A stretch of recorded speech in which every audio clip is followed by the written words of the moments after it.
Salamu alaikum bandirabe musibe teddubiye mendo chaîne DJ Ben Production. Bienvenue sur la chaîne dont tous les chroniques sont très bien détaillées. Donc hande ngarmi kadi aussi ko haalde hakkunde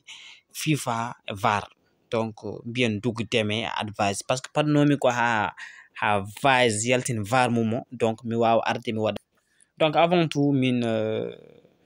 explique mon c'est le pourquoi dugdeme donc préféré FIFA kadi pourquoi adde FIFA donc yimbe hewbe ene jiru dum genre gagnuguni le fait que no dugdeme clash advice ni yimbe hewbe jiru dum gagnu et pour min affaire o wana gagnu c'est le game koy hip hop odia koy rap odia avant tout mbodo weltini dugdeme parce que o wadi affaire gor ma gandanda horema sara clash artiste ada jogi droit wadde dum woni holum ayi artiste wala ayi rapport en wada won gede de gananda horema dum do mo foti darade dum konko so ari o haali hen ma wonno way dugdeme kanyum yide andinde yimbe be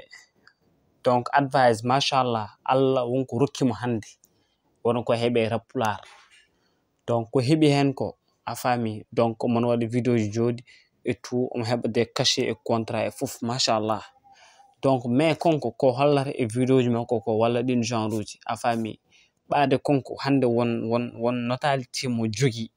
donc e rapport konko leydi makko to wonde actuellement Mauritanie nan woure situation ngaji gananda hoorema difficile advice o yalto volontairement hala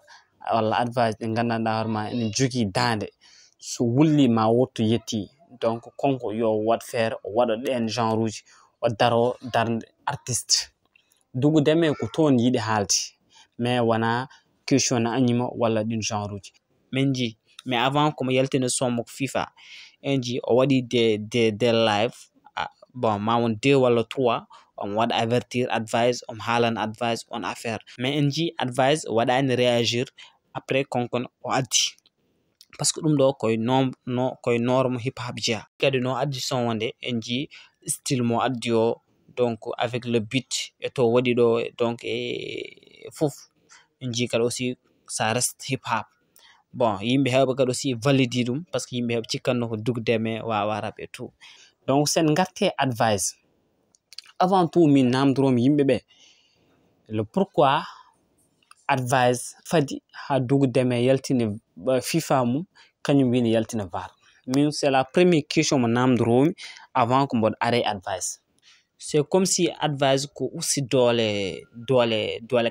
clash on wawno burdo wulti a fami wayno clash uji dironi parce que VAR so wopino yalti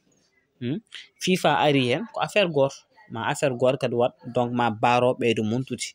donc yimbe hewbe kadi ma ngare hen jiyo hen baro beedo muntuti yimbe hewbe mbino donc wana clip complet ko juste spot publicitaire donc do kam natti wonde spot publicitaire enji woni vidéo complet bannom attendre donc comme ko o leeli yaltindum donc mo jaabo hen dugudeme ha lere mais enji ko son advisor VAR donc son god machallah wadi valider affaire aji fof cool mais enji ha joni konko ego trip tan woddon donc ego trip o wadi son bon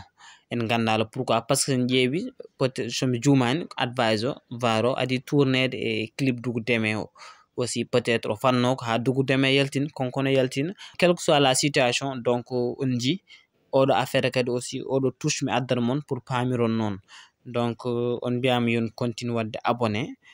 mi samni mom juruma salam yeah mburo burdo famdude pour ma farine dugudeme on ko Putin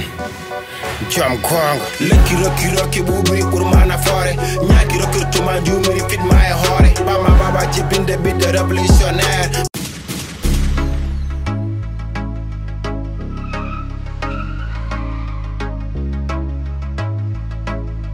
pull the boss beats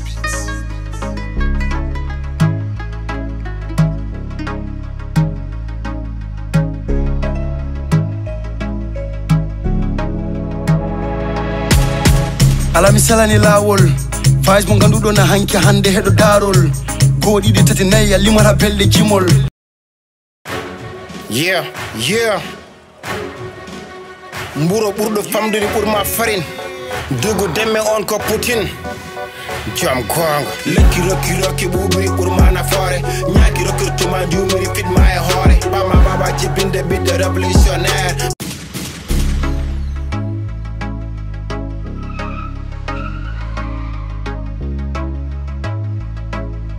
Pull the boss beats.